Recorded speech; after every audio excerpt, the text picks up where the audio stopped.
There's dirt on my hands, strong like a tree.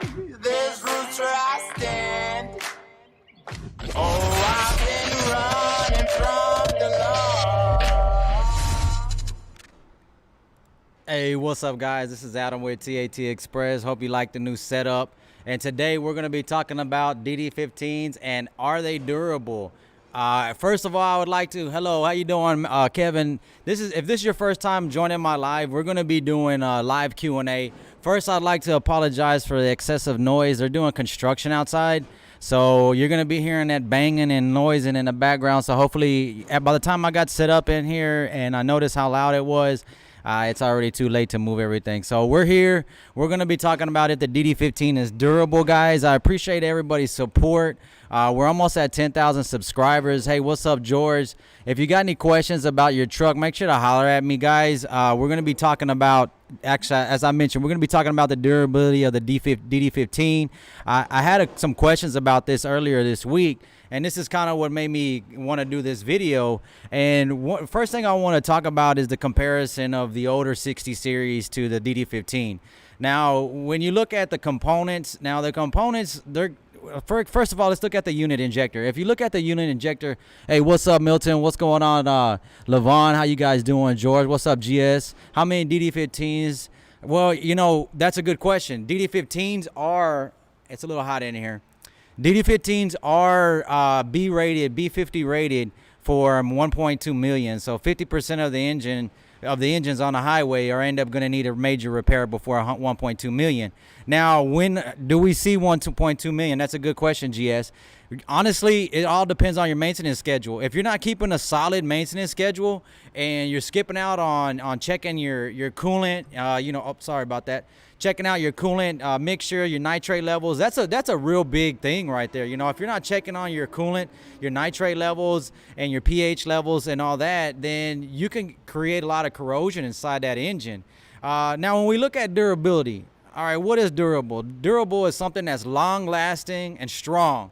This is basically what, hey, what's going on? Yeah, it is a good engine. I agree. DD15s are a good engine. We're asking if are they durable?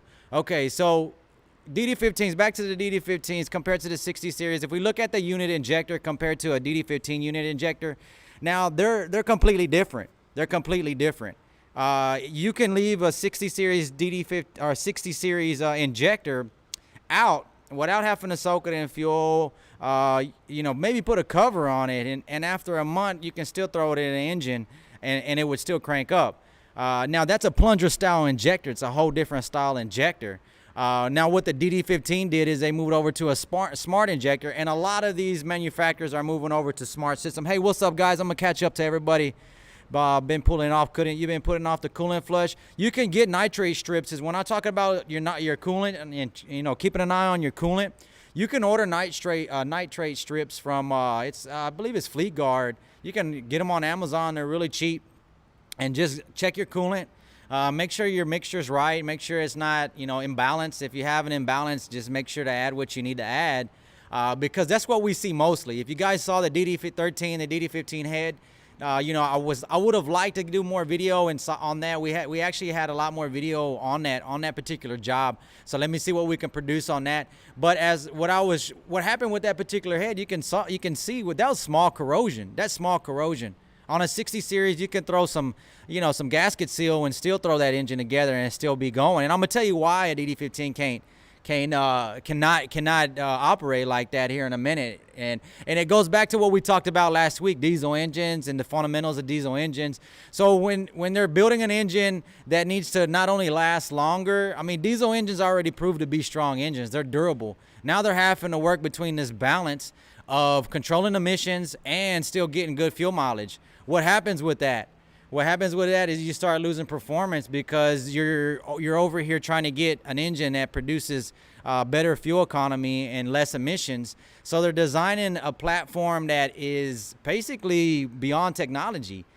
So what they're doing, they're having to creep there. So they're going with the high pressure fuel system. If you notice that a lot of the Detroit and I'm sorry, a lot of the diesel engines, the larger diesel engines, are going to high pressure systems. Hey, what's up, new to trucking? What's up, Are DD15s? Sorry if I didn't pronounce that right. Kevin, what's going on? Thunder Sniper, what's going on, brother? I agree that it is a good engine.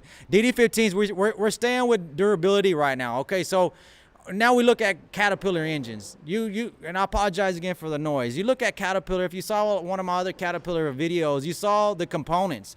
The components on a Caterpillar are just a lot more larger when you compare durability on a rocker, like a rocker shaft boat, for example.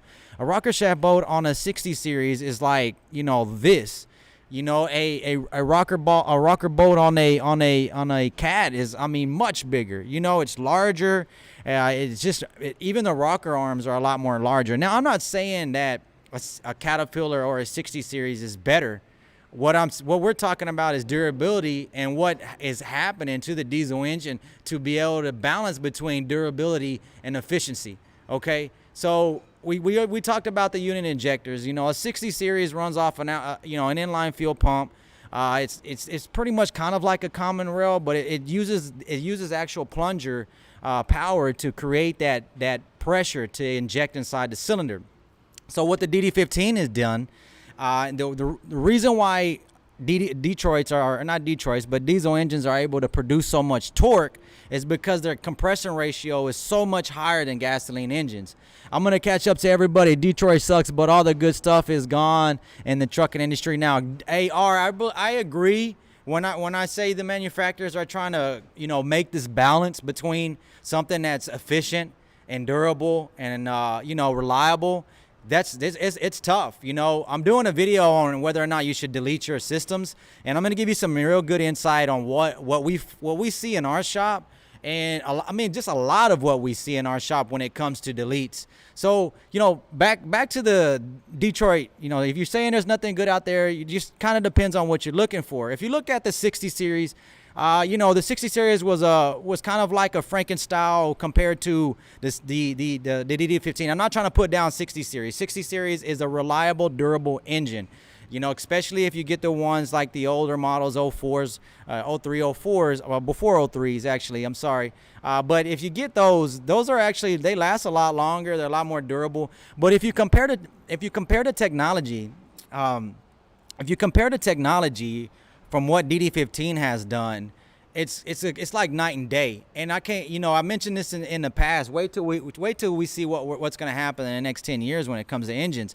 So back to the DD15. DD15 is about an 18.5 to 1 compression ratio. Guys, if you don't know what compression ratio is, that means that they measure the compression of the cylinder before, at bottom dead center and at top dead center, and then that's the value, that's the ratio, the volume that fits in that cylinder at the bottom of that stroke compared to the top of that stroke.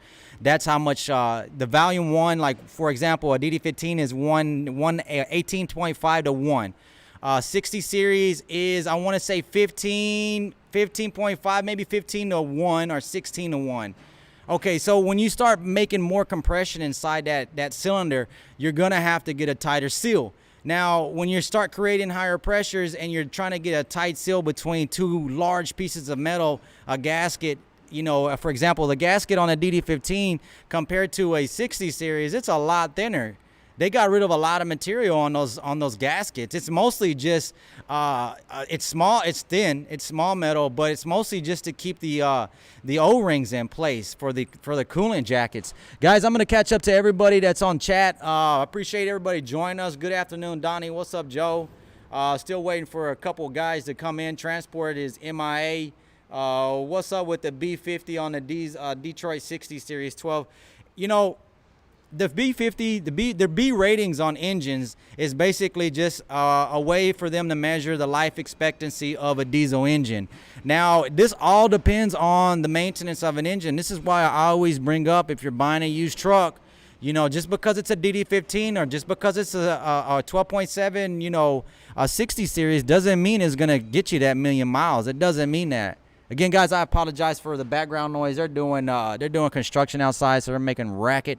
But hopefully we can get through this. Hopefully I didn't pass up anybody's comments. I wouldn't want to buy the guy who rebuilt and still have problems. You know what?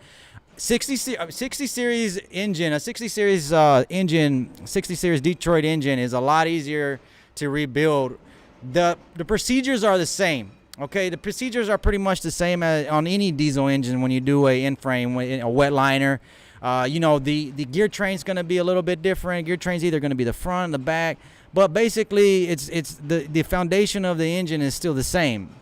So what I'm getting to is when they try to get more efficiency and they try to cut down more NOx or more pollution, they're having to go beyond what everything's designed for. Higher compression, higher injection pumps. You know, they're looking at common rail right now. The injection.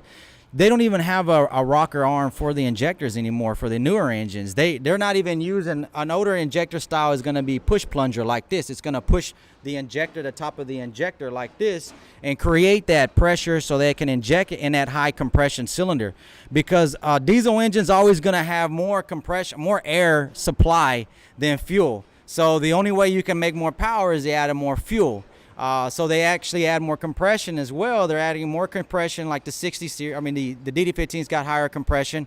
And when you use higher compression, what you get out of higher compression is you get more power out of the explosion when you have that combustion. So basically, when you have higher compression, you're able to extract more power out of your fuel. So that's why they're going with higher compressions, and they're further going along, further making the engine more efficient. Now, when you look at say you look at a dyno reading on a DD15 engine compared to a 60 series engine, just because they have that high compression ratio, and now they have high compression fuel systems, electronically controlled high pressure fuel systems that can inject as much fuel when needed instead of depending on a rotating system that's going to push down that injector manually. You're able to get more precise injection on the engine, and if you look at the result, you can see the results in a torque reading. The torque reading on a DD15 is much stronger all the way across the board, all the way across the RPMs. As for a 60 series, an older engine, an older 60 series, the RPMs, it's going to take them a lot longer. The actual torque take a lot longer, more RPMs to build up before you start actually feeling that torque. So your torque is a lot more stronger in the lower end, and it's not only due to high pressure injection system or higher compression. They're also using different style turbos. They're using a patented turbo that Detroit uses that able to spool up that pressure and even create more combustion gases or more compression inside that cylinder at lower RPMs. And you know, that's why kind of Caterpillar went off to do the double turbos. And if you guys, you know, we work actually on international engines that are in Power Strokes or that are on Fords. That's basically what they are. You know, they did the same thing. They went with dual turbo to cut down on lag. So you're gonna have less lag on a DD15. And I want to get to what really stands out on a DD15 and why. You know, I would still suggest a DD15. Let me catch up to see what we got. I have a 2015 Freightliner Cascadia with a DD15. When going up the hill, it is better to keep it at 1600 or 1000 RPMs. If you look at your torque curve, now for example, let's look at this torque curve. I'm gonna look at this torque curve on a DD15. The torque curve is gonna be available all the way across your RPMs. So we go back to your torque curve. You're getting maximum torque. Right at 1500. So yeah, at 1600 RPMs, you actually start dropping torque. You get 1550 foot-pounds of torque from 900 RPMs all the way to 1500 RPMs. So yeah, that's probably why you're keeping it at 16, and you can feel that difference at 16 because you're not producing more power at 1600 RPMs. You're actually losing power. You peak out power, actually you peak out horsepower at 1600 RPMs, but really it's the torque that drives that engine. You know, when we talk about compression and having more air in a cylinder than needed, that's a real big advantage for diesel engines. That's what makes them so strong. That's why if like for a gasoline engine, a manual transmission on a gasoline engine, if you let off the clutch without giving it throttle, it's gonna die off on you. That's very common. There's not enough air going into that cylinder to keep that engine firing. It's different with a Detroit. That's the advantages of a diesel engine, is that you're able to have that excessive amount of air available at any time. So if you're idling, that engine just plop, plop, plop, plop, plop, plop. You let off that clutch, it doesn't die. It will roll that truck because there's so much air compared to fuel, so it's gonna keep igniting. It doesn't need you to give more fuel to make that engine keep rolling. That's very interesting. But yeah, that's why you're getting better RPMs at 1500 RPMs. What's up, Remy? What's up? Hopefully I didn't pronounce that right or wrong. Had it 3406. That's a really good engine. Caterpillar makes really good engines. And as we mentioned before, Caterpillar got out of the on-highway engines, not only because they have enough work on off-highway, but it's a hard balance. It's a hard balance to get this efficiency. What I would like to mention. Okay, the topic is a DD15 durable? Okay, honestly, if you look at the definition of durability, I wouldn't say it's that durable compared to older engines. Okay, back then you could probably shoot an engine with a gun and it wouldn't even do anything. I mean, back then when they first come out with diesel engines, emission wasn't a big deal. Weight wasn't a big deal. They had big, heavy engines. But now, fuel economy, fuel pollution, all this is a big deal.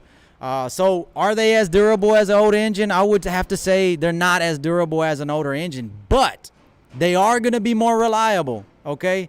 Because you look at this. You look at the technology on a DD15. Okay, now, as long as you're keeping up with your maintenance, and I'm probably going to get beat up for saying they're reliable, but hey, you know what? If you keep up with your maintenance, and you keep up with your repairs, and you do your ash cleaning. Ash cleaning is very important. I want to do a separate video on ash cleaning, because I feel like I feel like there's not a big understanding on what ash cleaning does. Ash cleaning is going to clean up all your sensors, clean up your EGR cooler, anything that's going to build up soot that's going to send a wrong signal to the ECM and have that engine run under performance. It's not going to be efficient. So if you keep up with your maintenance, okay, if you keep up with your fuel filter changes, because a 60 series, you can go a long time without changing fuel filters and not have to worry about it. It's a gear driven fuel pump. The way that it's designed, it's not going to have that much wear if you have like a lot of fuel dilution or something like that. When you have too much like condensation in your fuel. Now, opposed to a DD15 or a high pressure fuel pump that is using diesel to lubricate the internals. Okay, so if you're running long time on your fuel filters, you're gonna have issues. You're gonna have issues with failed fuel pumps. Let me catch up to these. Questions, guys. I don't wanna ignore you guys. They should put more solid material on gaskets. The thing is, GS, they're removing materials, and 60 series started doing that with the late model, or with their late model 60 series, the last ones.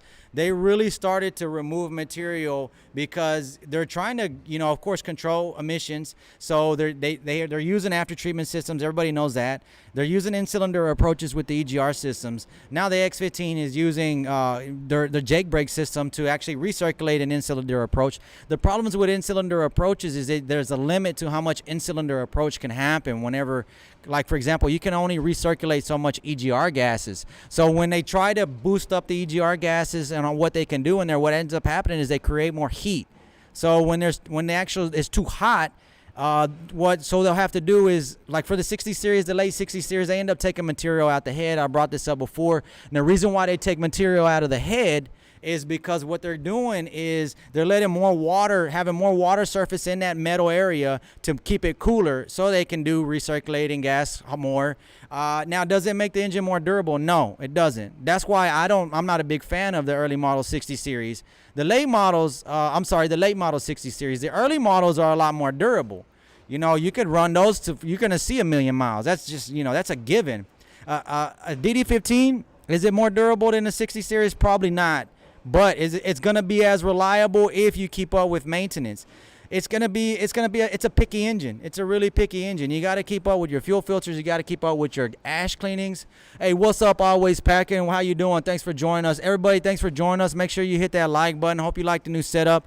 I try to do a little bit more live at the site today, but I've been pretty busy trying to get everything as far as it is now. It's taken a lot of work to get the project that far, but those are the biggest items. Once we get the slab laid and we get the utilities in place, everything should start rolling fast. Okay, so we're very excited about that. Hola amigo, ¿cómo estás? ¿Todo bien aquí en Texas?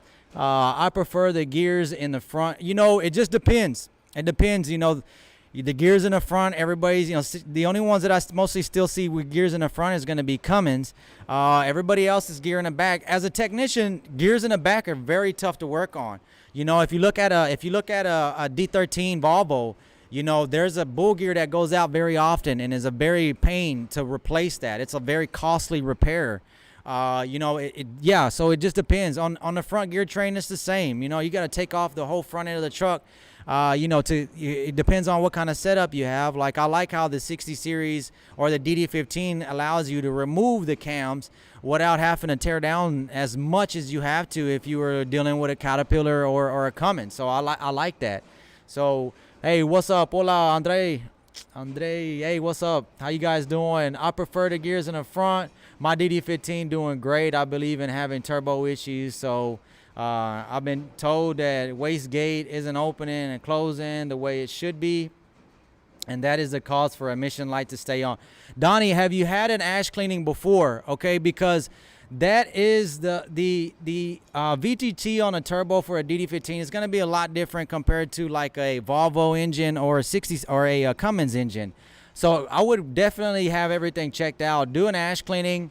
You can do a park regen, make sure everything's working correctly. What we do is when we have if we have buildup, if we have excessive buildup, excessive ash buildup, a lot of after treatment faults, and it's been in a truck that hasn't been here often and we don't have a lot of history on it, 300K is the ash cleaning. You got to get that done at 300K. If you're not getting ash cleanings done at 300K and you're having issues, it's going to be hard for us to fix an issue because, say, for example, you have an after treatment issue and it ends up getting some stuff clogged up. You end up throwing another different code. Finally, it's getting to a point where it's derating the engine. Now, when you get to that point where it's derating the engine, you take it into the shop, they're going to look at that first code. They're going to look at that active code. They're not going to look at that inactive stuff that's been going on. If you look at that inactive stuff that's going on, that's going to tell you the history. If you don't have that much history on that truck, that's going to give you some history on what's going on too. So, I mean, that's pretty wide. The reason why I'm bringing this up is because, you talk about your turbo. We're talking about issues with your turbo. You think you have issues with your turbo. That's a pretty solid turbo. There's not too much things going on with that particular turbo. So that's why I would look into an ash cleaning, do a park regen, look for any abnormalities, anything irregular in your regens. If you're looking at regens, you're looking at if you got high back pressure, if you got high pressure in the system, if you can see that your temperature is not getting there, the pressures are erratic, then that's going to show that you could have some clogs, some excessive buildup. And pulling off your hot pipe and checking out that EGR cooler, always getting some eyes on that EGR cooler, especially if you haven't had a cleaning done and at least 300K. Getting some eyes on that EGR cooler is going to prove that you have excessive soot buildup. And if you have excessive soot buildup, it's going to end up being everywhere else in the system. If you got buildup soot in your EGR, it's going to be built up everywhere else. It's going to be built up everywhere else. So, hey, bro, what would you rather have, a 12.7 or a DD15? It depends on what year. As I mentioned, earlier 60 series were good engines, the old 3s. But to have a good truck, the chassis is going to be an 03 chassis. Is going to be, I'm not saying all 03 chassis are tough, but if you don't maintain an 03 chassis or older chassis, it's not going to ride the same as a Cascadia. We do a lot of work for fleets in the area that have brand new trucks, and I'm telling you, when you drive a brand new truck compared to an older truck, it's like a car. It feels like it feels really nice. And if you're in a truck for a very long time, as you guys are, and, you guys are in a truck for a very long time, all that moving and beating you up for a while, man, that wears you out over time. So if it was me, I would probably go with a 60 series. I mean, I'm a DD15. I apologize. I do like 60 series, but DD15, I like DD15s as well. Anything that's 2015 and above, I would like that in a Cascadia compared to an older model. That's what I would go with. I'm a tech guy. I like newer technology. That's what I mean. It's just 60 series are good engines. If you're building it from the ground up, if you got an older truck and you're building it from the ground up, it's a good solid engine. You know, if you want to rebuild what you have, then go for it. Right now, you know, as I mentioned to you guys last week, it's not a good buying truck market right now. It's not a good market to buy a good used truck. Hey, bro, what's up? What about a 400 M14 Cummins with rear gear ratios? Okay, yeah, hey, if M14 Cummins, I've owned the M14 Cummins. Those are one of the first Cummins that I've worked on was when I was in the military. But when I got out of the military, with one of the first Cummins that I was messing with was the N14. It was a pretty popular engine before the ISX come out. But when the ISX started, you know, kind of taking over, that's what really was what we started dealing with most. It was hard to get N14s in the shop. N14 turbo would last forever. I mean, N14 is a bulletproof engine. They don't make them like that no more. Frankie, what's up? I did a PM service on my Hino, and boy, that fuel filter is one son of a gun to get to. You know what? Yeah, Hinos are not fun to work on. You know, I noticed like if you look at a lot of the newer engines, they're putting a lot of their fuel filters up top, except for Cummins. You know, they haven't ran with the cartridge filter up top to get you know, or D13 Volvo. Yeah, I know they're a pain in the butt. They're a pain in the butt to get to those fuel filters. And then you want to you know, you don't want to fill those fuel filters up. You want to let the system prime itself. That way you don't put contaminated fuel in those fuel filters. Let the system prime itself. So yeah, thanks for sharing that. Good day, brother. I appreciate that. I don't hear any background noise. Oh, okay, thank you. I'm glad you don't. I hear it. It's nuts. They're busting up. They're busting up concrete outside, so they're doing updates in this area. So, good day, brother. I'm glad you don't hear that much. They kind of calmed down since I started. Best thing about Detroit is checking the oil. If there's a puddle on the ground, it's still good. Yeah, that's normal, huh? I mean, for a 60 series, you could lose oil and keep on moving. You know what I'm saying? That's an older engine. The DD15s, they're different. You know, if they start leaking oil, they just get worse, and man, they make a mess. And you talking about, you know, technicians having issues working on trucks.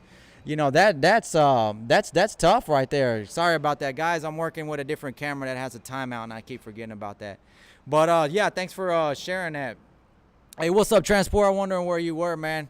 Always joining us. Hey, what's up, Gary? How you guys doing, Frankie? If it doesn't leak, it's not at Detroit. That's a good comment there. Hope you guys like that video I just released. Actually, I released it early. I released it early yesterday just because I didn't want to, you know, have everything done today, releasing the video and doing live. How to clean the ash from an ISX 15. The ISX 15 is going to be the same procedures. You're going to clean the EGR cooler. You're going to clean the intake sensor, the differential pressure sensor on the EGR and on the DPF system. And you're going to clean the DOC and DPF. I know it sounds like a lot, but listen, if you do a good cleaning, and this is what's important as well, if you do a good cleaning and your engine is working efficiently and is not producing excessive soot, okay, because if you do an ash cleaning, you know, we had a guy come in about a week ago and he just bought the truck. And he had after treatment issues, and we look at the truck. It's got a brand new EGR cooler on it, so they're theoretically or right off the bat you're gonna cancel out the EGR cooler. Oh, it's a brand new EGR cooler. That's not the problem. No. Let's look at the EGR cooler. Let's get some eyes on it. Just because it's new doesn't mean that means it's faultless. So of course we pull the hot pipe off, and we got built up in the EGR cooler. What does that mean? Okay, that means if the guy says they just had a cleaning done, for example. He just bought the truck. We don't have facts to know if the cleaning was done or not, but the cleaning said the cleaning had, for example, the cleaning did get done. Let's say, for example, the cleaning got done 100K about a year ago, and now we have excessive buildup again. There's factors you got to look into. You got to see if that truck is producing excessive soot. If it's producing excessive soot, you're not going to last your next interval. I know it's a headache. It's tough. It's tough to deal with. But you have to get these clean, and you have to get these problems ironed out. If not, you're just going to keep chasing them. Let me see. Do you find who cut your tree? I did not find. It looks like the utility people cut the tree. But I didn't ask who cut it so that I can get my drone back. I feel kind of embarrassed about wrecking that drone, guys. Thanks for everybody that's joining us today. I appreciate everybody that's here and enjoying us today. You know, I'm excited about what's going on. We're almost at 10,000 subscribers. We're talking about the DD15. I'm trying to give you as much info as I can about the DD15 and what we see. You know, we're talking about if it's durable. You know, it all depends on your maintenance. Compared to an older engine, it's probably not going to be as durable, but they're going to be pretty reliable. You're going to get good fuel mileage, but you got to keep maintenance up. You got to keep it up. It's not going to happen on its own like it used to. How about a 05 14-liter EGR series, 60 series, durable? Are they durable? Now, the 05 is going to be, I think that's right when I don't think that's when they incorporated the DPF system yet. If it doesn't have a DPF system, then I probably would say you were all right with it. The 60 series was designed without an after treatment system, without actually controlling emissions. So they had to backwards do the design and come up with these filtration systems that were already using on other systems in Europe. You know, all of our stuff was really influenced by Europeans. It's very interesting. How far from Columbus, Ohio is your shop? We're actually, Gary, if you come down in this area, we'll be more than happy to help you. We have a lot of people from Columbus, Ohio come down from Ohio. We've done overhauls from people from Ohio, so we're more than happy to help you guys. Remove the speed sensor if you get derated. GS, you know, you think about removing the speed sensor, and I'm glad you bring this up because we service a lot of trucks. Okay, we service a lot of Volvos. We service a lot. Removing the speed sensor is what's going to work on a Volvo. But I'm going to tell you, that's a safety precaution that's put in place. You're building up excessive soot. Something's not working correctly. You have a derate. What are you doing to the derate? You actually cancel out that derate. You cancel out the safety precaution. So you're not derated no more, but the issue is still there. So if it's excessive soot and you pull off that sensor and now you're building more excessive soot, there's a big possibility you're going to cause even a bigger problem. And, you know, if you're expecting that engine just to be back to normal, hey, let's put the sensor back on. I've run it like this for a month. Now I got time to go get it repaired. Let's go in and get it repaired. Let me plug the sensor back up, take it in, and see what I find out. It's not going to happen. You know, it's going to take some time to get those problems because now you create more problems. Now, this is just something I know it's irritating, guys. I know it's irritating dealing with after treatment systems. I'm just trying to give you some heads up of what I do. I'm not like, hey, you know what, after treatment systems is what's going to, you know, is the way to go.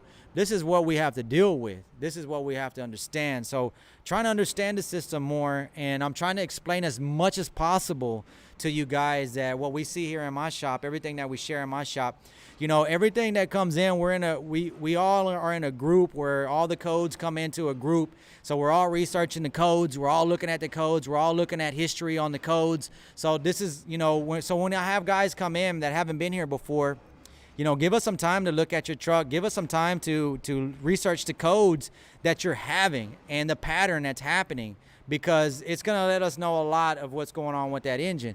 Ash cleanings are very important. Ash cleanings are very important. So because you got to think about it. You have too much soot built up in your system. If you have too much soot built up in your system, the sensors aren't reading correctly. It's going to send irregular readings to your system or to your ECM, and it's not going to run right. I replaced my EGR cooler. It cost me $5K. Milton, you know, that video I just released last night. Thanks for sharing that, by the way. That video I just shared last night, you know, there was a comment on that video that said that I just replaced my EGR cooler. I don't know if it was you or not, but before replacing the EGR cooler, guys, you can isolate the EGR cooler, okay? You can isolate if the EGR cooler is failed or not. One thing is putting eyes on it. If you look at the video I just released yesterday, I put eyes on it. If it's not wet, there's an you know, and the driver's reporting 2 or 3 gallons a week or a gallon a week, but the cooler is not showing any signs of being wet, then hey, you know what? That's an indication right there that it's not a bad EGR cooler. Depending on what engine you're dealing with, you can isolate the engine. The DD15 allows you to isolate that EGR cooler and test it on the engine. How easy is that? That's a lot easier than you know, spending $5,000 and you got somebody $5,000. That's high. GS says good kill. Orlando, what's up, man?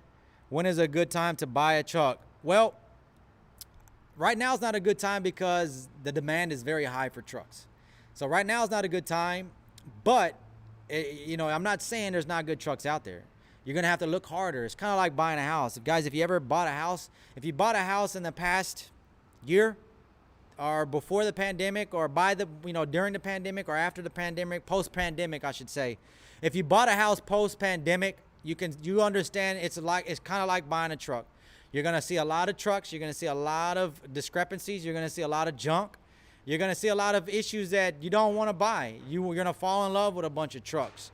And taking the steps that I've always tell you guys, getting it checked out by an outside shop, checking out those maintenance records, getting reports pulled, DDAC reports pulled, getting history pulled, Cummins abuse history pulled.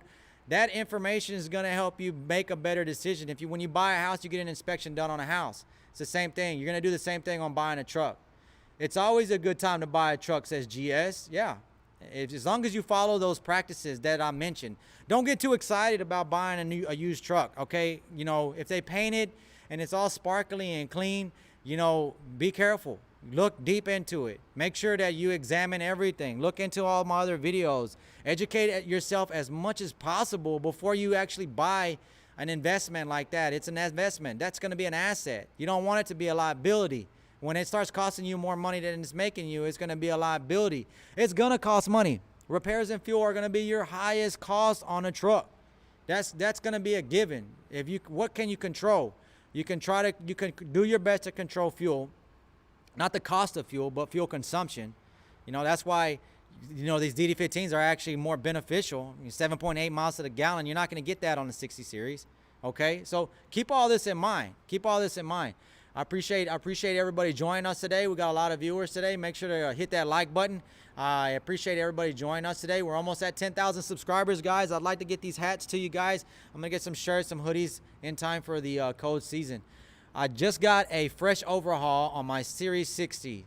Okay, I'm not into deletes. Should I clean the EGR system at every oil change or once every 6 months? Do it every 6 months. I wouldn't do it every oil change. That's kind of excessive. If you're in a 60 series, the EGR coolers, you're gonna want to keep those clean as well. I'm not a big fan of the 60 series, the late model 60 series, but if that's what you have, I understand you don't want to delete it. I just don't like the fact that they took metal out of the engine. They took more metal out of the head so that they can recirculate more EGR gases without getting the engine hotter. So they're running that engine at a higher temperature. Higher temperatures affect performance. Well, that's why you have like fuel temp sensors. If your fuel temperature gets too hot, then you can start losing performance. If the fuel temperature gets too low, it starts getting thick and it restricts flow through the filters.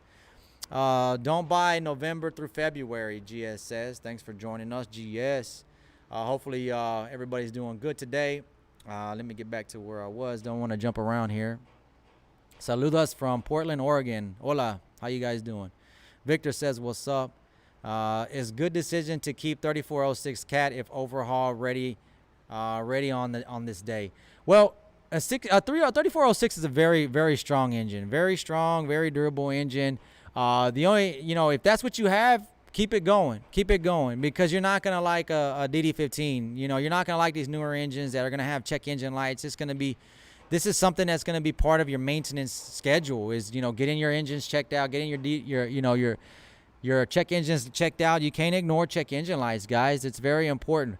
Jose, what's up, man? What do you mean by ash cleaning? Okay, so ash cleaning, as I mentioned, is going to be cleaning your DPF filter. Removing your DPF filter is the same thing. Most recommend 400K, but 300K is going to be better, especially if you're doing idling. Cleaning your EGR cooler, that's removing the EGR cooler, cleaning it. Cleaning your differential pressure sensor for your EGR system. Cleaning your intake sensor. Cleaning your differential pressure sensor for your DPF filter. All this needs to be cleaned. Also cleaning the 7th injector, okay? Making sure that 7th injector is not clogged and built up with a lot of carbon and not letting that fuel spray so you can make that heat into the after treatment system. That's what ash cleaning is. So I appreciate that question. Hopefully I was able to clear that up. I'm going to keep on moving through these questions. Can you do a video on an N14 Cummins, please? You know what? I would love to do a video on an N14 Cummins. Where are they? The last N14 Cummins I had, I actually sold it. And I sold it, and it was an FLD. I sold it probably, I want to say about 3 years ago. And that's a stout engine. I really like that engine. The only reason why I got rid of it is the drivers are not wanting to drive these older trucks no more, especially if you're running cross country. If you're doing local work, it's not as bad, but driving across the country, it gets a little bit, drivers want nicer trucks. They want nicer trucks. Hey, bro, what do you think about the Detroit 500? Which one are we talking about? Detroit 500. Can you be a little bit more specific? If we're talking about an older engine, I'd like to know is that the 500 series? Have to refresh my mind there. Gregory, what's up? My truck did it. DD15, like an oil. My truck spins oil and I can't find it. I already replaced metal oil bomb and it keeps spinning oil. Okay, if you're burning oil, you're more than likely burning it. It's going to be something probably in the head.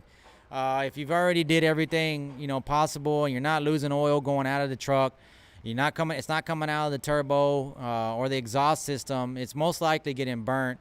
And when you're having burned oil, it's either going to be cylinders scratched up. It could be if it's something easier, it possibly could be just seals in the valves in the head. Those also can actually leak as well. So if you're burning a lot of oil, that's going to create a lot of soot. And if you have your after treatment system intact, that's going to cause a lot of problems. So make sure to get that checked out if you haven't had that checked out yet. Brian, what's up? Ash cleaning is taking the dog off and barking and baking out soot. Yeah, pretty much. How much should an ash cleaning cost? It just depends. It depends on what truck you have. Depends on where you're at. It depends on the parts you're going to need. A lot of those gaskets, I had a question on one of my viewers ask me if he can use some kind of gasket, makeshift gasket. It's not makeshift, but it's another style of gasket for the DPF filters. And, I just basically recommend that he use, and this is what we do. We use OEM clamps and gaskets because it's a lot of work taking all that, taking the one box off and cleaning out the filters, putting it all back together. And if you don't have a good seal, it's a lot of work to take it all back off. So guys, thanks everybody for joining us. I'm probably going to go on for only an hour today. I haven't had lunch today. If any of my videos has helped you, like that Cummins video I just released, if that helped you save some money, make sure to hit us up on Cash App, money sign TAT Express. I appreciate everybody's support. As I mentioned, we're almost at 10,000 subscribers. We should hit 10,000 subscribers by next week. EGR cooler is canceled in my truck. Yeah, there's a lot of cancellations. I'm doing a video on is it worth doing a cancellation, so I'm pretty excited about doing that video. Companies out there specialize in cleaning them, just contact them to check. Most shops should be able to do ash cleanings, but if they're not familiar with ash cleanings, if they're gonna say, hey, you know what, I'm just gonna clean your DPF filter and that's it and everything's good, if you have built up in your EGR system or EGR cooler, if you have built up in all those sensors or any of those other components that I mentioned, there's more than likely you're going to have a check engine light come back. EGR cooler, okay, yes sir. What do you think about 07 C15? A-Cert, I'm not a big fan, just kind of like the 60 series. The late model 60 series is when they actually started throwing the DPF filter on it, throwing the EGR coolers on it. Same thing with the Caterpillar. They were doing in-cylinder approach with the A-Certs. The whole design's different. I don't like the rocker box, or I'm sorry, the rockers and how long the bolts are and how much stress are on those type of bolts. I don't really like the design. But if you have one, I'm not trying to down nobody's engine, guys.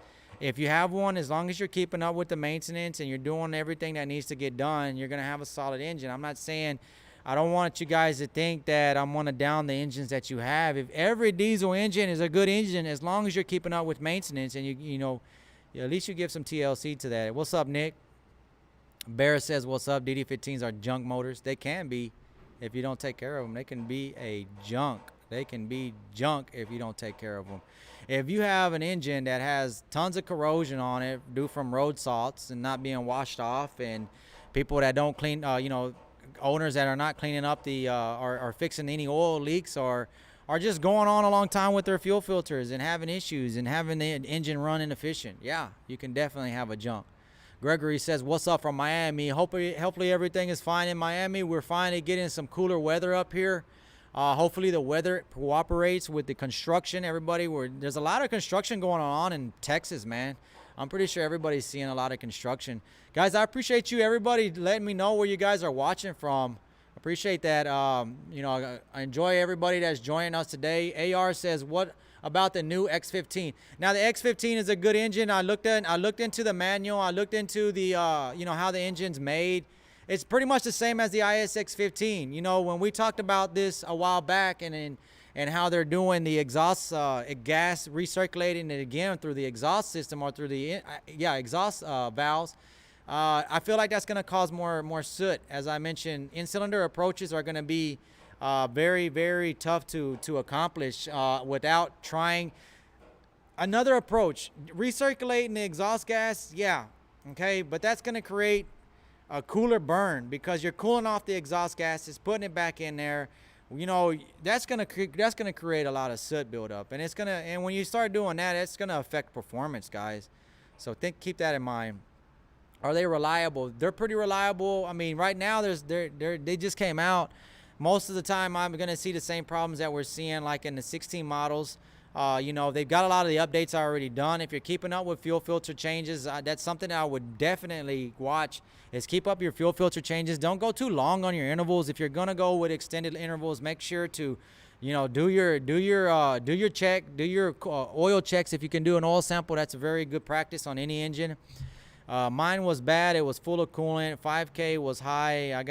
I don't know. I would have to. What engine is that? What's the serial number? Email me, Milton. Email me your engine serial number or your VIN number at info@tatexpressinc.com, and then I will. We can run pricing and to see where that pricing lands. I really wish you could have made it down to us though. Christian says my 2016 DD15 has fuel system problems, codes, but truck runs good. No lack of power. Okay. If you have fuel system issues and you're already having warnings, get it checked out. Don't wait too long, because a filter that hasn't been changed in a long time could cause some problems on your pump. And if you have a failed pump, that's an expensive repair. That's not a cheap repair. You know, that's a pretty expensive repair. So think about that.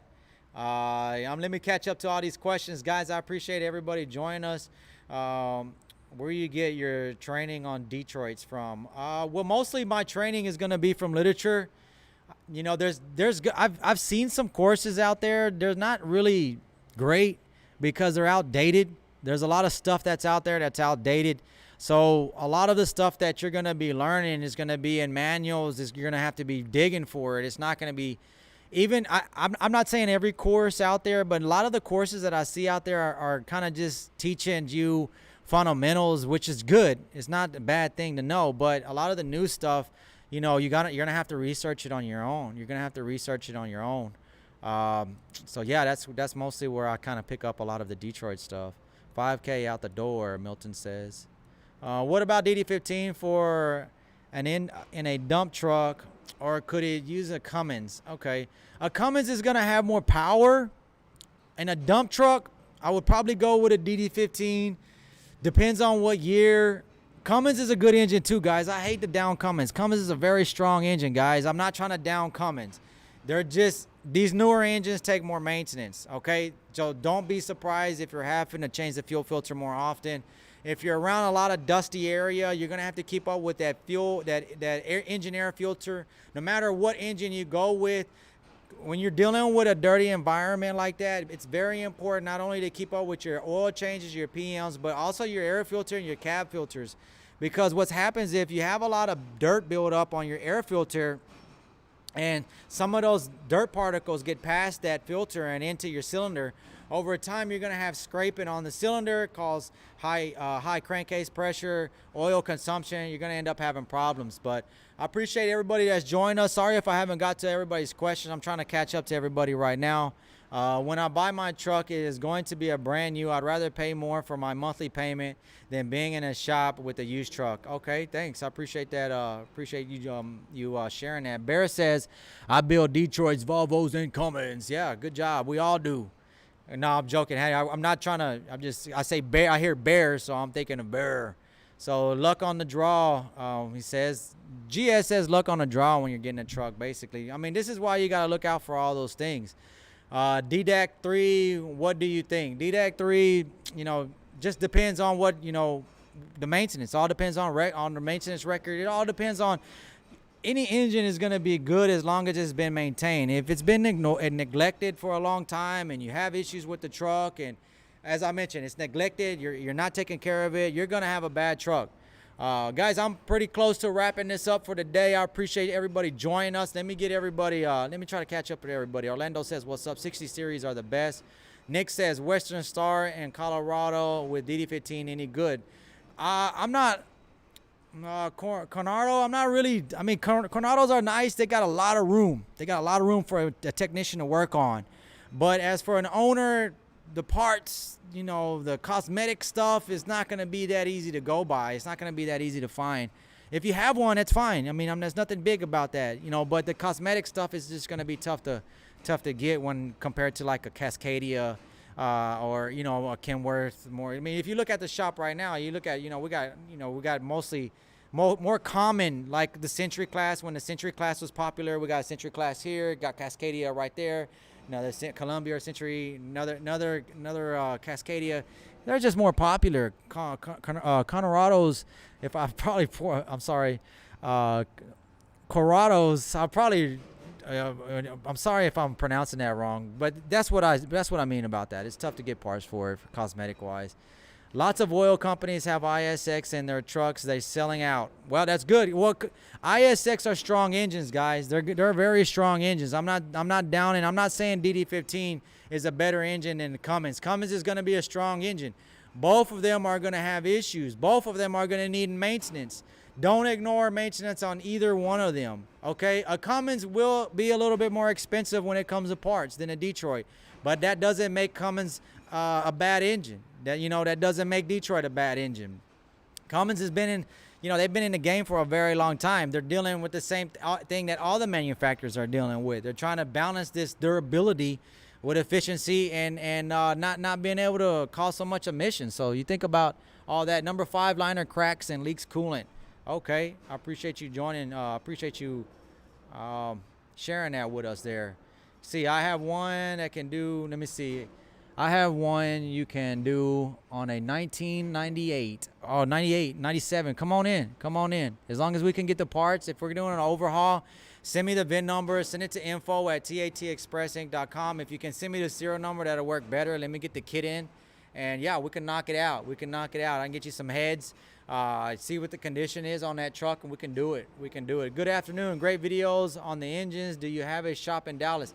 Stephen Gaston, we are in Dallas. This is where we're located. Hutchins is just south of Dallas off of Interstate 45, just south of Interstate 20. So yes, we are here in Dallas. We serve the DFW area, and the new shop is going to be at 4140 Langdon Road, just a little bit closer to Dallas off of Interstate 20. So how about the EGR tune? The EGR tune-up, I don't know what they're actually doing to create EGR tunes. Like, what are they doing? Are they making the EGR tune? Are they turning it off? Mostly likely that's probably what they're doing. I don't see them opening more EGR flow. So that's what I would see an EGR tune would do, would lessen the amount of EGR flow. That's of course going to do better for the engine. It just depends on how it's done is another issue. AR15, ISX 15 more power and 15 good on fuel. Both engines are good. Everybody's going to high pressure fuel system. The X15 got rid of a cam that used to drive the injector. As I mentioned, the 60 series still had a cam running the injectors. The DD15s don't have a cam running the injectors. So, this is all new technology. On my DD15, my fuel gauge not working properly. What needs to be done? Check the circuit on the fuel sender. And if the circuit is good on the fuel sender, then more than likely it's going to be a fuel sender. Saludos a Chicago. Hola, Chicago. What is the max amount of turbo pressure allowed before failure? I will get 35 pounds of boost from time to time, my DD15. I mean, I've seen them up there. I've seen 40 PSIs. If you feel like you need more boost, check your fuel system, because the boost pressure is going to go off fuel. So if you're making a lot of fuel pressure, if you're making a lot of exhaust pressure, you're going to make more fuel pressure. You're going to make more turbo pressure. If you have a faulty fuel system or some lacking in your fuel system, you're not getting enough fuel to that cylinder, you're not going to make that excessive exhaust pressure that's going to drive that turbo even harder. So it's possible you could have an issue with your fuel system that is throwing you to think that it's possibly could be your could be boost leak. So keep that in mind. You're not going to, if you have restricted fuel, if you don't have enough fuel going to your injectors, you're not going to create enough boost. You're not going to create enough boost pressure. So that I've noticed that technicians do kind of go that route when they're testing those boosts. Yeah, you know what? I'm not getting enough boost. What's going on? If you're not getting enough fuel, as I mentioned, you could not have enough boost as well. Dave says, also my DD15 is a 2011. Okay, what are we working on? Okay, yeah, that's basically the same guy there. Always Packing says, I had a 12.7 Detroit, then I bought a 2008 Volvo with a D13, and boy, I had to learn it a lot. Yep, I can imagine, but it's still running. I got 1 million. Yeah, I mean, if you're changing platforms, you're gonna learn a lot. If you've been with a 60 series for a long time and you move over to a Cummins ISX, if you move over to a D13 Volvo, if you move over to a Packard, that's a whole, I mean, they're whole different platforms. They're manufactured whole different engineering. Everything's different. Also, my DD, yeah, I'm from Philadelphia. What's up, Jay? How you doing? I'm a diesel technician at a Freightliner dealer, and DD15 can be a solid engine or a nightmare. It just comes with lack of maintenance. Thanks for sharing that, Jay. Jay is a technician from Freightliner. I appreciate you joining us. And Jay says the same thing. It's a solid engine. It could be a solid engine as long as the maintenance is up. You know, I can't stress that enough. We can't stress that enough. In the old Volvos and Freightliners, I see them break down a lot on the side of the highway. They probably, because they're way over 1 million miles. That's probably why you see them on the side of the road. Bear says, on O-rings on oil manifold, how can you prevent that? O-rings on oil manifold, how can you prevent them from being toasted? You know, you have to update them to the newer rings. You know, if you start having low fuel pressure or low oil pressure, then getting it checked out again. There's really no avoiding it. You know, those rubbers are going to get hot because the oil is going to get hot. So you can't avoid getting the oil hot. You're going to get that engine. The engine has to get up to operating temperature to be able to function. So you're not going to be able to control that failure. You have to get that repair done. You have to get those repairs done. I have a Volvo D13, just got back on the road 2 weeks down because warranty took long to approve. Volvo dealer to replace the cat converter. Really hate emissions. Yeah, me too. Emissions are a lot. The emissions can be a headache, man. Emissions can be a headache. We get, you know, if you guys are an owner and you deal with your emission systems, we deal with a lot of emission systems, but we can get you going, guys. We can get you going. If it's a problematic system, it may take 1 or 2 visits, but we can get you fixed up, guys. So I appreciate everybody joining us today. Ritchie Brothers Auctions. Their auctions are pretty hot right now. I haven't looked at their inventory, but be careful with auctions, guys. You want to get trucks checked out, even if they're at an auction. You know, they're sitting at that yard. They're getting towed in there. You know, they haven't seen a shop in probably a long time, guys. So be careful with those. On my DD15, my fuel gauge not working. I think I answered that question already. That's going to be a fuel sender. Bro, you can change your oil, but it ain't going to stop low oil pressure on the DD15 because O-rings on oil pump hardens. Yeah, basically, yeah, you can't stop that. Oil field trucks low. Okay, Anderson, South Carolina, what's up? How you doing? What's a reliable 2019 truck? All of them are going to be a reliable truck as long as you keep up with maintenance. Be careful buying used trucks, especially ones that come from fleets. Can you do a video on airbag leveler module going out and the damage it causes? Yeah, Corntel, I'm sorry. I know you were trying to reach out to us. I'm sorry. I've been kind of tied up today. Corntel, if you got a leveling valve that's bad, I mean, change it out. If it's leaking, change it out, you know, because if you're going to be riding on, you don't have the airbags is going to be for suspension, of course. And if you don't have them airbags, man, you're going to be riding pretty rough. And the thing is with rear suspension, because I'm thinking about cab bags is going to give you a rough ride. Even rear suspension bags are going to give you a rough ride. But what's worse, what could be very bad on a rear suspension truck, if you have a bad leveler, and the truck is not leveled, say for example the back of the truck is like this, the drive shaft is going to be angled down. So you're gonna create grinding, and you can could cause failure in your gear train anywhere, either in your your drive shaft, or it could be your differential or your transmission. You can cause problems. Corona, yeah, Alex, thanks for making fun of me, man. No, it's the M14 Cummins. You can do a video on it. Perfect. Hey, you know what? Bring it on. Bring it on. Let's get that done. That'll be an awesome video to do. Thanks. Steven, what's up? Come and see us, man. Come see us. Yeah, we're right here in Dallas.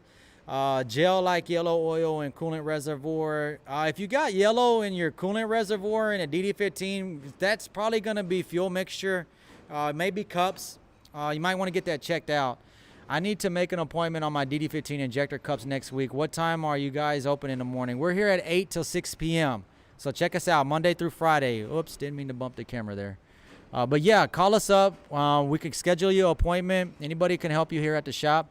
Please, can you look at this code SP502 failure? Let me look at that code for you. I bought this 2016 Volvo with 448K miles 3 months ago, and it's been a nightmare. Okay, he's bought a Volvo. Got a viewer here. Thanks for sharing this. Got a viewer that bought a Volvo, a 2016 Volvo with 448,000 miles. So this is mostly what you're gonna see around, guys. If you're in the market for a used truck, you're mostly gonna see around over 400K. So this is some good information. 3 months ago, he bought it 3 months ago, and it's been a nightmare. Any tips on preventive maintenance for the emissions? First of all, I would start off with the ash cleaning. Get a history pulled on the truck. If you got anybody that can work on that truck that has PTT, which is Power Tech Tool or Premium Tech Tool, get it checked out by them. Have them do a force regen. Premium Tech Tool has a lot of cool features to it to let you run different tests on the after treatment system to kind of see how it's reacting and to make sure that it's reacting correctly. So that's what I would suggest you do. Check that out. I want to check that code out for you, Sky, man, but my manuals are down. My online manuals, I was having issues since I don't know if you guys deal with Internet Explorer, but I had Edge come up. We've updated to Edge, and let me see if I can get it open for you so I can check that code out. If not, I'll just type it in. Let me just type it in for you. Guys, I appreciate everybody that's joining us today. Like I mentioned, we are close to 10,000 subscribers, guys. We are almost there, and we're up to about 80 viewers today, almost 100 viewers. If you haven't hit that like button, make sure to hit that like button. Guys, I'm going to be working on getting more content to you guys. I'm very excited about the new shop that we're building. I got a lot of new videos that we haven't produced yet that's coming out to you guys. Hopefully it's going to help you guys save some money, making any decisions if you're out there working on your truck on your own. I appreciate everybody's support. I'm trying to look this code up for this particular viewer here. Let me see what I can find here. That's probably a DD15. DD15. I'm having issues with my my Edge, and that's usually where I pull up my I can't pull up too much on that code. Let me see what I can see here. Guys, everybody that's on right now, I appreciate everybody that's joining us. Right now, I'm looking up a code for a customer or a viewer here, and I'm not having any luck. I'm sorry, I can't get that code. I would like to get a little bit more information on that code. Pretty sure it's going to be after treatment. Sorry, I can't. I'm going to need a little bit more information on that code. I'll see if I can pull up Edge here in a second. I don't want to. I'm starting to get starting to feel the pressure. It went out on a mountain, and I think damaged gear is bringing it in now. If Contrail, if you hear it grinding and it's a bad leveling valve, get it replaced, man. You know, because if it's grinding and the leveling valve's bad, it's because the angle's bad. Get that leveling valve back and get that truck back level and get that drive shaft straight before you cause any damage. Hopefully that helps you. You are the best, Adam. I am a mechanic, and I learned a lot from you. I appreciate that comment. I want to get more content out to you guys. I want to get more information to help you make these. Please open workshop here in Australia. Dealers and mechanics are real. Real snakes is what he says. 3 months ago, and already needed a new cat converter, crankcase breather, overhead, new gasket since. Okay, so the same viewer that just bought the truck 3 months ago at 400K, a Volvo, had to do pretty much all the maintenance, and I can guarantee all that maintenance was just all neglected. And that's what happens when you buy a used truck from either an auction or a fleet or a dealer. All that maintenance has been neglected, so when you buy it, that's all on you now. It's all on you now, and that gets very expensive, guys. I mean, that's, you know, everybody knows that, you know, these trucks aren't cheap to maintain. They're very expensive to maintain, but don't skip out on it, because it's going to end up costing you even more money in the long run. I wanted to look up a couple things while we were. Yeah, I would love to open up a shop everywhere. I mean, I'm trying to get the shop open, you know, the new shop done here. And I want to do more locations as well, as what we plan on doing. Hopefully we can get it done. We're definitely going to need more mechanics. We're going to need more mechanics. We're going to need more people in the office. If you're in the Dallas area and if you're interested in talking to us about joining our shop, give us a shout. Come on by. We'll be more than happy to interview. Open a shop in Chicago. I really like Chicago. It's really nice. The pizza is awesome. I don't know if you guys ever had a deep dish pizza. If you guys never had a deep dish pizza in Chicago, if you ever go to Chicago, I mean, that's a meal. I mean, you could probably eat off that thing for a long time. It's a huge pizza. Never seen pizza like that. Roughly how much to overhaul a DD15? I mean, it's not going to be cheap. If I had to roughly give you an estimate, it's going to be 25K, 24K and above. It's not going to be cheap. And that's a rough estimate. You know, don't hold me to it. There could be some items that we can reuse. To be a little bit less, it could be more. I just wanted to give you a rough estimate. Also, spring need to be changed on both sides of the brakes. Yep, good job. You're right. Roughly how much the overhaul, got that. Have you ever inspected a LRM leasing or Lone Mountain Truck leasing truck? What do you think? Well, no, I haven't. And what I know about leasing companies is they just lease these trucks to people, and if an issue happens, if somebody was not able to pay the mortgage or the lease on it, then what happens is they just repo the truck and resell it, and nobody is taking care of that truck during those times. So if you are buying a lease truck, make sure you get it checked out.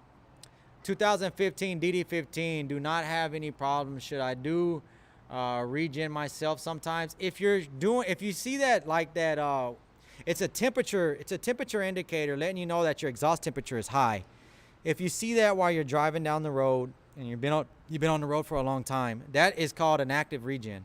So it's actually regenning on its own. 2015, there's no problem into doing a park regen, but it would be best if you had a computer hooked up so you can see all the parameters, because you're not going to be able to see anything by just doing a forced regen. It's going to do it. It's going to run through it, but you're not going to be able to see like pressures, temperature. You're not going to be able to see DOC temperatures, DOC pressures, dozer pressures. You're not going to see that, and that's very useful information to understand how the ATS system is working. So keep that in mind. I replaced it, but I think the damage is already done. Need the tech eyes. When Corntel, bring it by. Hopefully it's not nothing major, man. I hate for it to be. I know you just got that truck, so hopefully it's not nothing major. But I mean, if you didn't drive it for a long time, man, it shouldn't have caused any damage. Hopefully it didn't.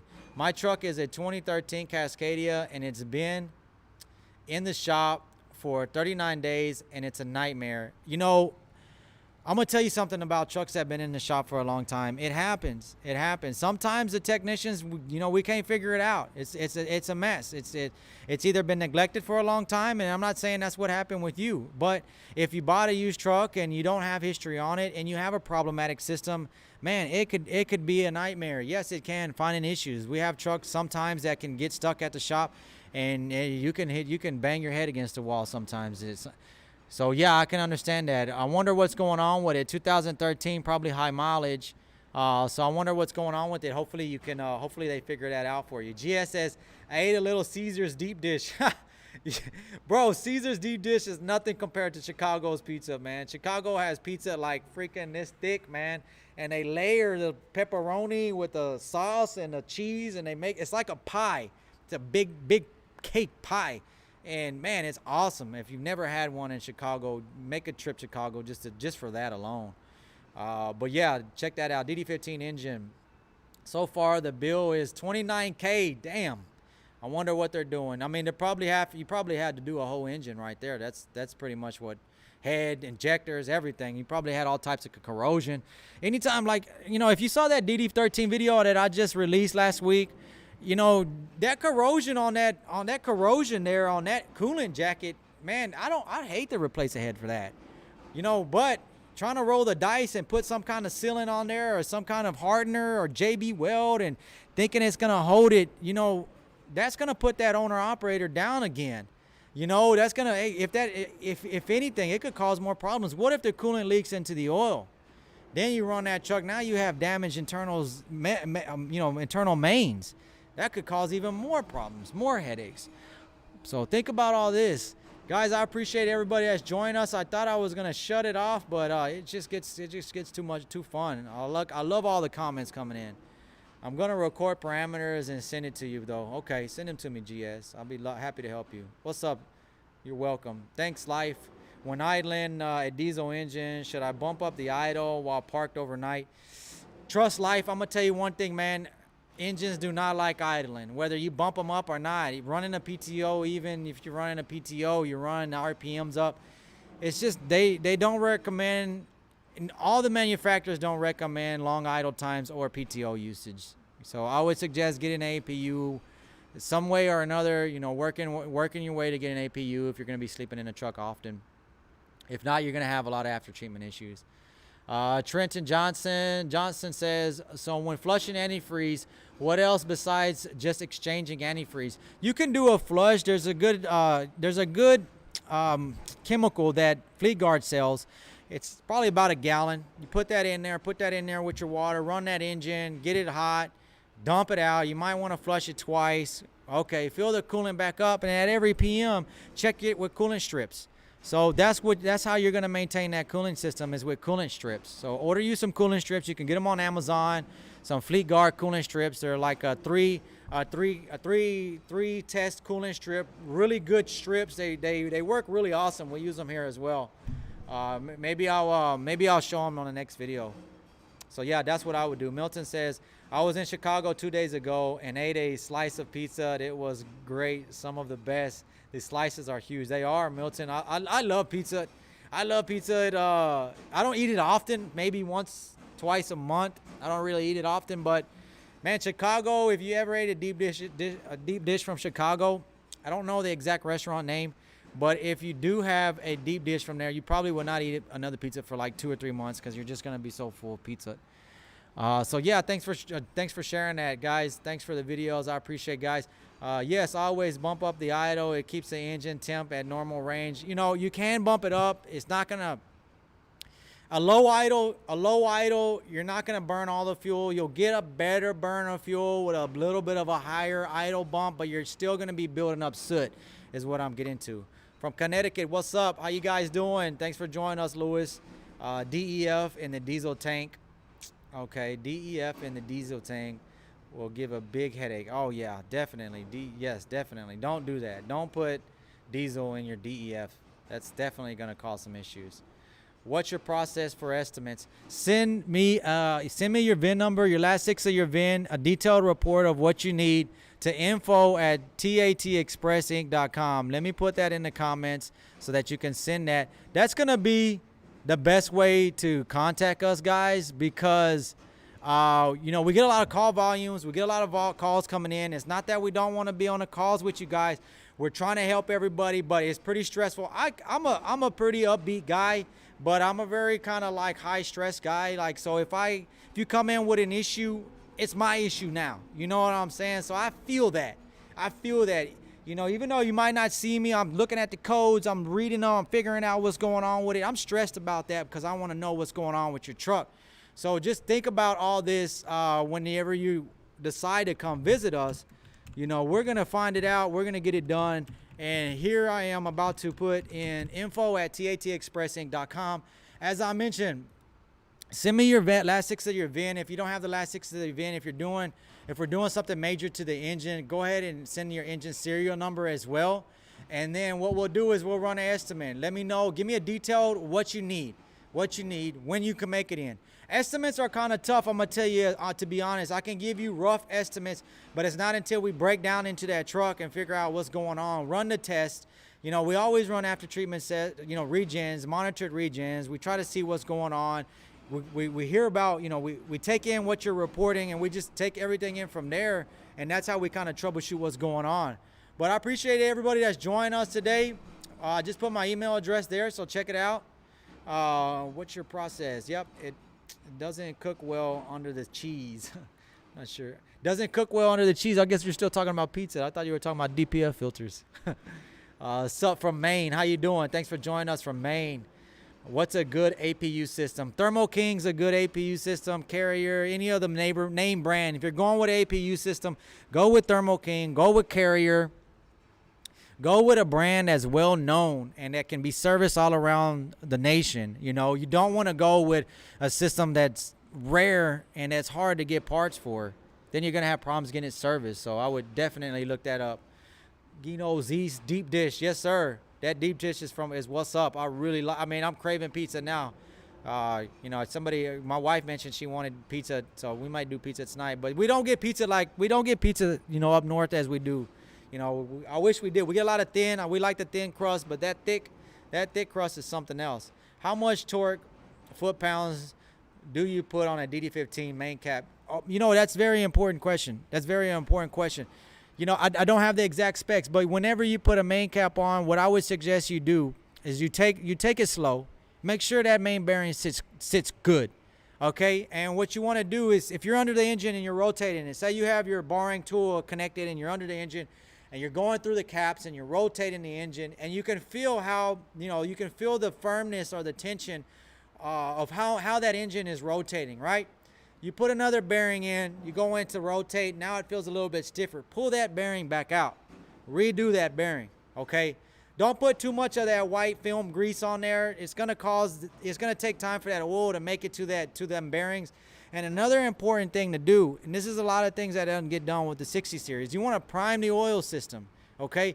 You've had the oil pan down. All the oil has ran out of that engine. Now you're taking off caps, you're taking off main caps, you're taking off rod bearings, you're taking off rod caps. All that oil has drained out. You put everything back on. Yeah, that grease is good. It's not the same as oil though. The only thing I don't like about that grease sometimes, if you put too much, you know, that oil, it can get clogged up in the oil galleries. That's one thing I don't like about that. So be very cautious. You know, don't, you know, 60 or PSL doesn't call for using that grease. I see a lot of people use that grease. You can use oil.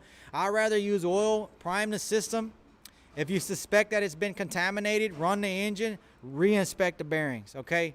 Because I'm gonna tell you, when it comes to tolerance on a DD15 is super tight. So if you don't have them bearings tightened down correctly, or the rod bearings, you're gonna spin it and that engine's gonna lock up on you within 30 miles. What's a good APU? Oh man, I keep losing my spot here. You're the man. Keep it up. I appreciate it, Clint. I appreciate that comment. I got more coming for you guys. I got another project going on I'm going to be releasing for you guys, so I'm really excited about that. Trust lights overhaul on a 12.7 Detroit 94 FLD. Around what price you can expect? That's going to be a little bit cheaper, but it just depends what you want to do with that engine. If you want to do turbo, if you want to do new injectors, which I suggest doing new injectors. I suggest doing new fuel pump. You know, those fuel pumps are they're good fuel pumps. They're durable, but the only thing that I see go wrong with them is the front seal goes bad on them, and then they can leak fuel in your oil.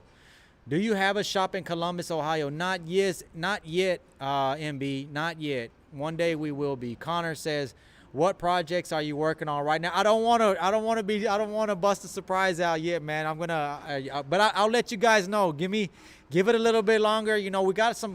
One is of course the construction. That's a pretty large project. I don't want to get too much projects going on.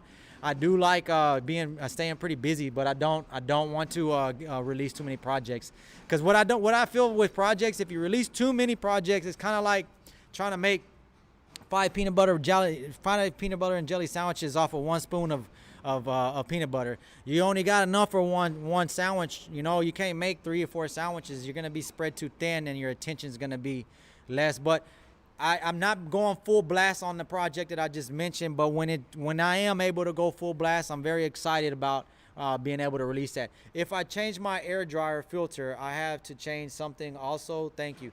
If you just change your air dryer filter and your purging system and your dryer is still good, you don't have to change anything else. But make sure to change that air filter out at least once a year, guys. Man, by the time they make it in here, by the time some trucks, I'm not saying you guys, by the time some of the trucks make it in here, those filters are so hard to get off. Man, it's difficult. Sometimes we have to replace the whole unit. We have to replace the whole unit because they're not getting changed out once a year. Normal oil temperature. It just depends. Depends on what truck. Can you make a video detailing what an ash cleaning is? All the components, or you have made it, or I haven't made a video on that yet, but that is a good idea. Guys, I think I'm going to go ahead and wrap it up. We had a very good live today. I hope you guys like the setup. You know, we talked about the DD15. We talked about if it's durable. I'm hoping I was able to answer that question. I'm sorry if I wasn't just exact, like yes or no, but there's just a lot of things that go into that. And there's a lot of factors that go into if that engine is going to be durable for you, or if it's going to be reliable for you. Guys, if you got any, if you like to, you know, share your experience, leave it in the comments below. I really appreciate everybody joining us today. We had a very good turnout today. If you haven't liked the video, make sure to like the video, share the video if you know anybody that can use our channel useful. Appreciate everybody that's joining us. I got another video that I'm probably going to be releasing in a couple of days. I appreciate everybody that's joining us. I wish I could stay on a little bit longer. We've got more videos to shoot so that I can get some more videos out to you guys. So I appreciate everybody's support, guys, and until next time, we'll see you.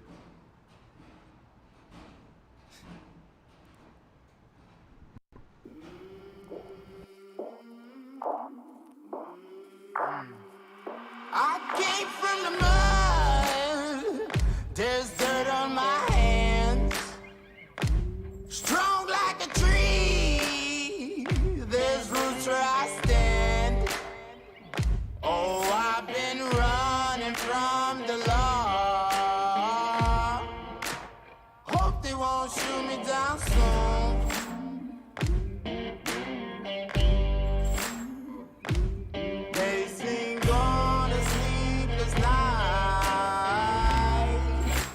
Try to catch me howling at the moon.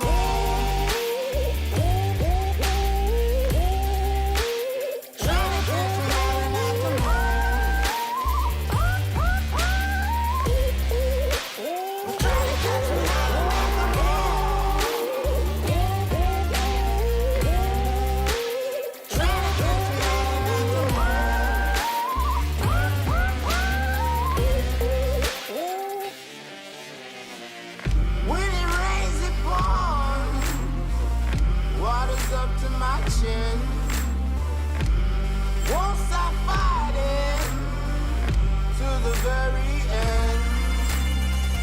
Many men try to reach it, many men have failed.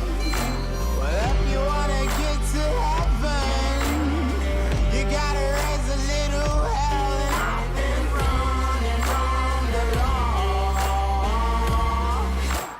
Hope they won't shoot me down soon.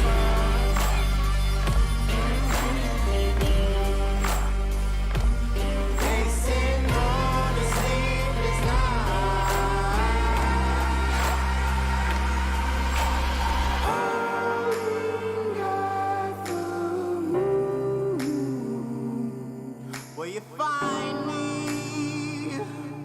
Hope you find me. I'll be back home soon. When the sun